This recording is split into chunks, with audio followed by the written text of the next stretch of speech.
Alright, I know it took me way too long to make this video, but we're finally taking a look at one of the most classic and biggest Battlefield games, Battlefield 4. Man, everyone who played this game back in the day has good memories during that Xbox One and PS4 era of gaming. Well, mostly, it was just a different time, you know, but even this classic wasn't perfect on launch, and in some ways, it's even better to play right now.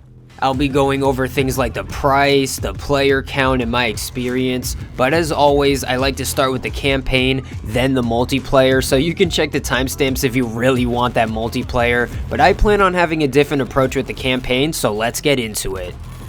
The campaign for Battlefield 4.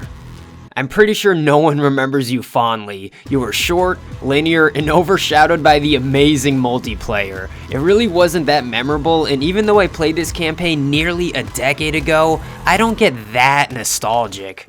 But that's when I get you in the first half and do a 180 on your ass, cause even though everything I just said is true, I still want to reflect on this campaign in a more positive light because everyone who played this campaign knows why it isn't that special. But is it really that bad though? I think the circumstances can be different if you were there in 2013 playing the campaign for the very first time versus playing it now with all this hindsight and knowing what you're really getting into.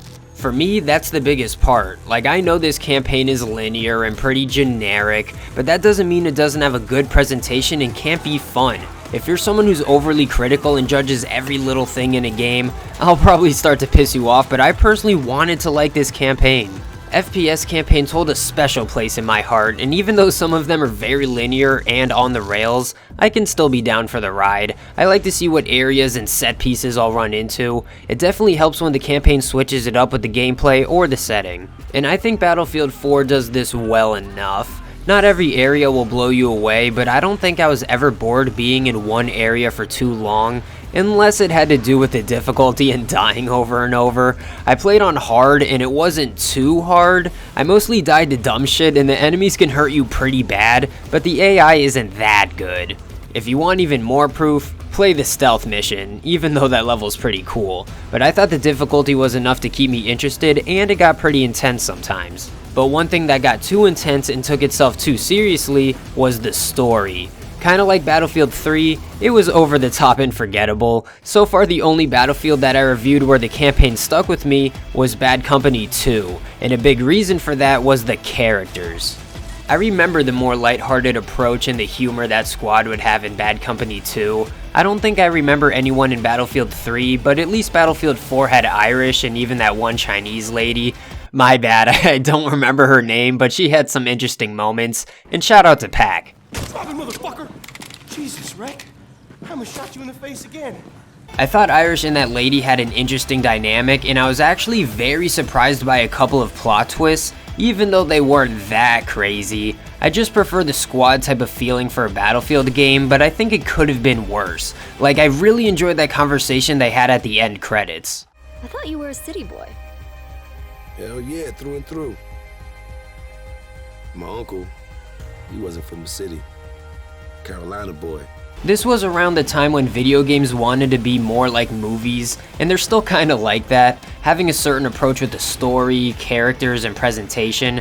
I think it's mostly a bad thing, but I can admit when I enjoy it. Like, we would all be lying if we didn't say Battlefield 4 still looks good to this day. Man, the lighting, the weather, the presentation, it all still holds up very well. Like, there's some attention to detail that you might have missed the first time around.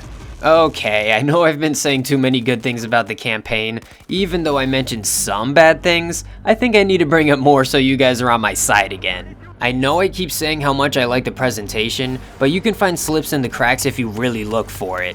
As much as I appreciated the attention to detail, there was usually some unfinished texture hiding around the corner, which would probably make it harder to make a Battlefield campaign on a larger scale. I always thought it'd be cool if these classic Battlefield campaigns felt large and open like the multiplayer, but if the linear campaign doesn't feel completely polished, I'm not gonna ask for all that. There were some other little issues too, like one time the loading screen just took forever or some random minor glitches, but one time there was this glitch that a lot of you will hate when you encounter it, and that's on the swimming section where you just simply can't swim forward. You have to do all this weird stuff with your mouse, which makes it take way longer and it's annoying. I can imagine some people quitting right then and there. But overall, I had very few problems. Luckily, the checkpoints seemed generous enough, but one big thing that kept me motivated to keep playing was the achievements. There's 67 achievements in Battlefield 4, and 37 of them were for the campaign. As an achievement hunter, it was fun going for these, and I actually managed to get all 37 of them. There was this important achievement that was glitched, but luckily there was a way to fix it. I actually backtracked to get all of these achievements, and the campaign originally took me about 6 hours to finish and a total of 9 hours after backtracking. It would take most of you 3 to 4 hours to complete, especially on an easier difficulty. This is also within a span of 7 missions throughout the campaign. I think Battlefield 3 had like 12 missions, but it's a similar length. In a way, I like this because it means you're always switching it up and hopefully keeping things interesting.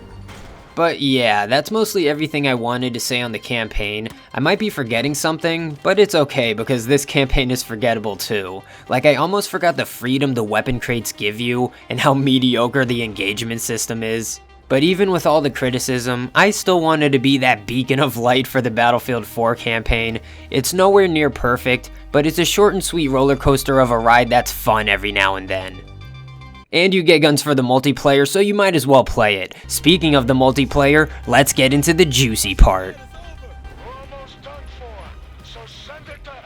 Since it did take me so long to make this video, at least I have a decent amount of experience for this review compared to my Battlefield 3 review. For that video, I only had about 20 hours into the multiplayer, so I was a little too optimistic in that honeymoon phase, but this time, I have 100 hours, so your boy is prepared. And even in the beginning, I could tell Battlefield 4 had a lot more going for it. For one, you don't have to deal with that shitty Battlelog website just to play this game. Apparently all these modern Battlefield games are kinda grouped up together, so that's pretty convenient.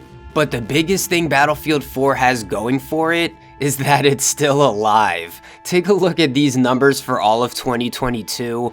Sure, it's not as big as it used to be, obviously, but this is definitely enough players to have a bunch of full servers and to not be a dead game.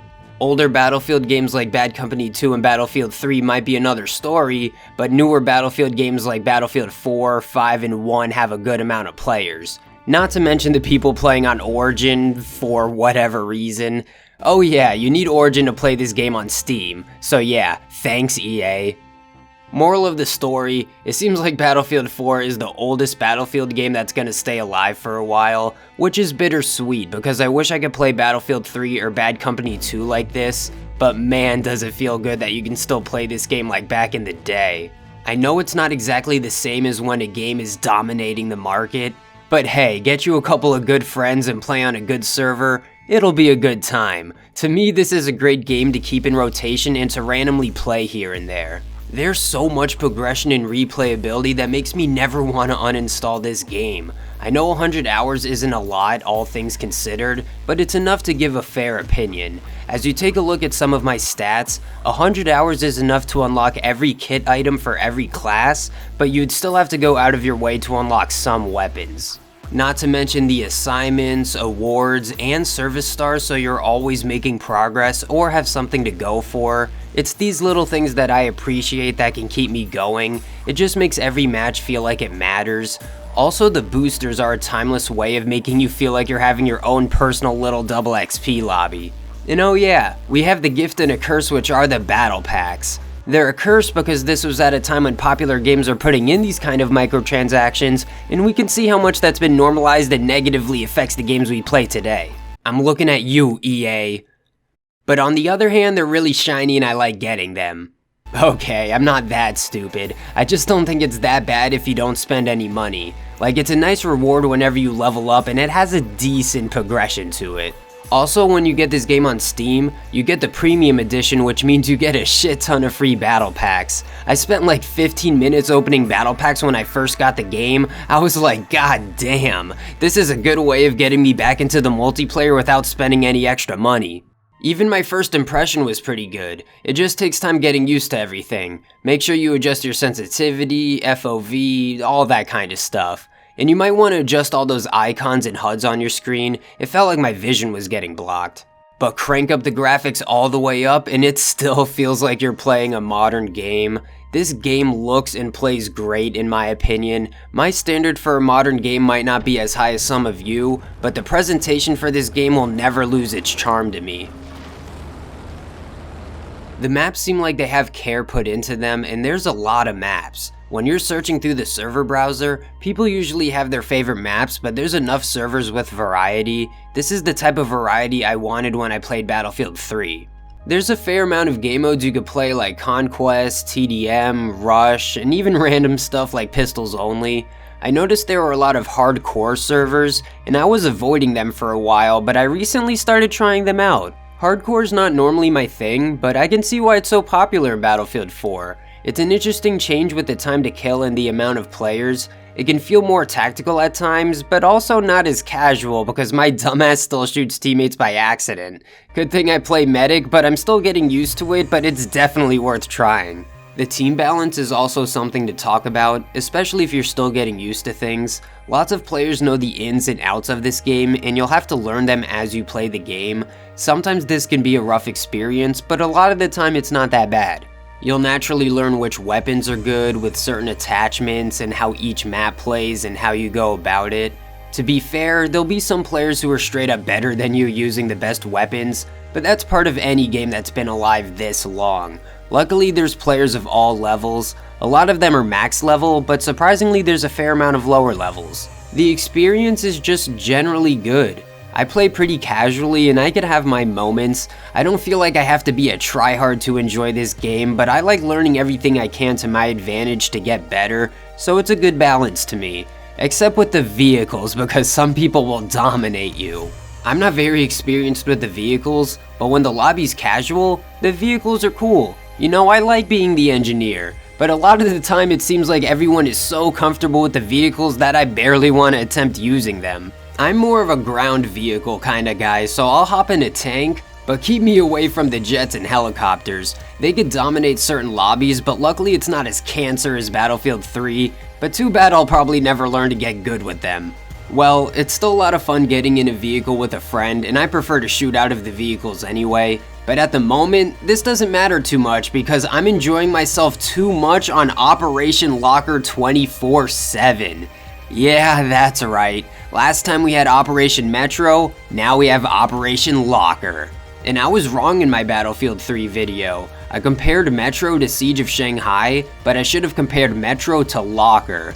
I just love this type of controlled chaos in Battlefield. There's so much action and opportunity and points to go around. I know I'm limiting myself by mainly playing on maps like Locker and Metro, but it's just too much fun and you unlock stuff very fast. I mainly play on Locker to unlock everything so I can be more comfortable when I do play on those big conquest maps. And you get so many points playing as Assault and Support. Assault is my favorite class and you get so many points healing and reviving people. My friend's favorite class is Support and it's so cool seeing him shoot down a hallway while I heal him, and playing with a friend can just make this game that much better. Getting into a vehicle or running around with your friend can add so much to this game. There's a ton of potential for funny moments and I even uploaded a bunch to my second channel. It's definitely worth dragging a friend with you into the chaos. The community is also pretty interesting. You'll see people talk about the most random things in the chat and more than likely someone will be angry. It's honestly like a MW2 lobby in the Battlefield 4 chat, and it's really funny depending on your type of humor. Just know that you've been warned. And did I have any major issues or problems with the game nowadays? I mean, sure, I wish the lobby balance was a bit better some of the time and that people weren't sweaty, but they don't make up the majority. I don't think I have any major problems. The loading screen froze on me a couple times, but nothing that really mattered. When it comes to criticizing, I wish these older games had a better balance system or just less sweaty people, but what can you do? If this was the golden age of gaming, most people would tell you to get good, and I think that kind of applies here. You're not playing a new game and need to get the hang of things. For games like Halo, this can be a harder experience, but at least you're not playing a game like Quake. It's not that bad, it's still pretty casual. But with all that considered, Would I still recommend playing Battlefield 4? Hell yeah, I would. It's still a blast to play this game, especially with a friend. If you're feeling nostalgic, I think the price to enter is worth it. I got this game for $10 a while ago, and you could probably get it even cheaper now, and that comes with the premium edition. If you're coming in all innocent hoping for the glory days, you might get a little slapped and disappointed, but if you're realistic about the good but not large player count, and not that every match will go your way, you'll wonder why you ever stopped playing this game. Battlefield 4 is a one-of-a-kind and very special game. It built off Battlefield 3 very well, and Battlefield 2042 initially failed to build off Battlefield 4. Maybe that game will have time to update and be better, but even if it doesn't, we'll always have Battlefield 4. Anyway, I hope you guys enjoyed the video. I know this video is way overdue, so I appreciate all of you who stuck around or luckily got this video in your recommended. Either way, if you made it this far in the video, then you're already a favorite viewer of mine because it means a lot that you enjoy my videos. It'd mean even more if you liked the video. I mean, you might as well since you made it this far. You also might want to subscribe because I plan on checking out the other Battlefield games, and it looks like Battlefield Hardline is next. Huh, I wonder how that's gonna go. Well, I promise it won't take me a year to find out. I know my videos are kinda all over the place, but I try to talk about certain important topics, but in case I missed anything, then be sure to leave a comment. I read all of your comments and heart a lot of them, so let's get a discussion going. You could check on the screen for some of my other Battlefield videos. I even have a playlist to keep it all organized. I also have a shorts channel where I upload my extra clips with funny and interesting moments. This game sure has a lot of them. But yeah guys, Battlefield 4 is one of those games that can just live forever and stand on its own.